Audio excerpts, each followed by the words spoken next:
You didn't communicate what happened over the radio, right? No. You didn't make sure any officers knew what you had just done, right? No. You didn't run down the street and try to save Dante Wright's life, did you? No. You were focused on what you had done, because you had just killed somebody. Right? I'm sorry it happened.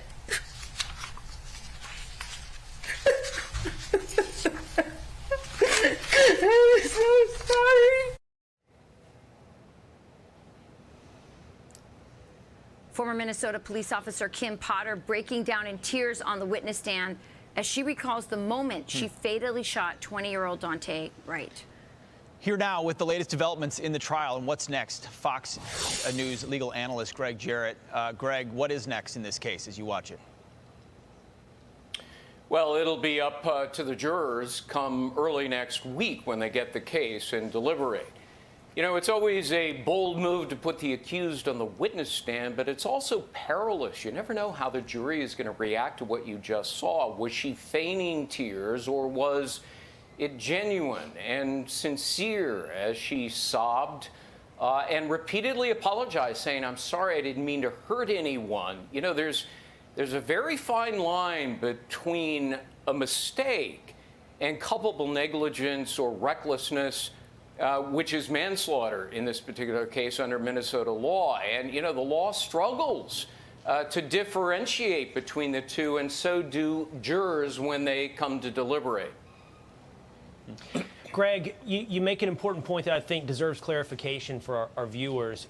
Different than so many other cases that make their way to the news cycle, this isn't about intentional murder or homicide. This is about manslaughter, and it's an attempt by the jury to differentiate, as you said, between an accident, which Kim Potter says it was an accident, and gross negligence or recklessness. So what tools, what evidence, what do they use to draw that line?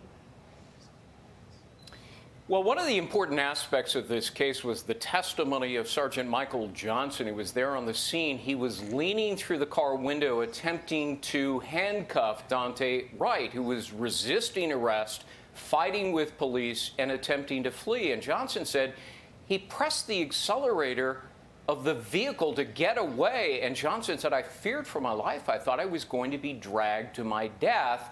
And Kim Potter, he said, was therefore justified in using her gun, albeit mistakenly. And a use of force expert, as well as the chief of police, said the same thing, that she could have used under the law either her gun or the taser. So the defense is attempting to lay much of the blame on Dante Wright himself for resisting arrest and attempting to flee. Greg, it's really clear to me that she didn't do this intentionally, but it was kind of damning when they said, listen, after you shot him, you didn't immediately go to help. You just immediately talked about yourself and what was going to happen to you, and you were going to go to prison. Do you think that's really going to hurt her?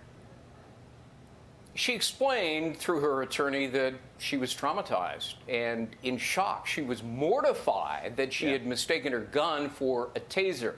I'll tell you, Rachel, what really concerns me and troubles me is this unique Minnesota law called Spark of Life.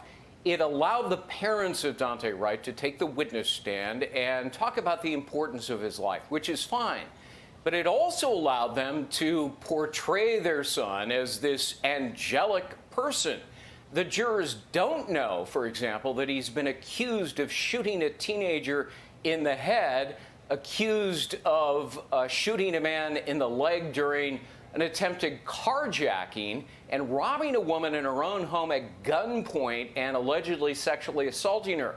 You know, if a trial is the search for the truth, don't the jurors, aren't they entitled to the full truth? Should the law be exploited to deceive the jurors? That troubles me. Wow, that's where the law is so fascinating. They don't know that, but they get to hear from the parents. So interesting. Thanks for breaking it down, Gregg Jarrett.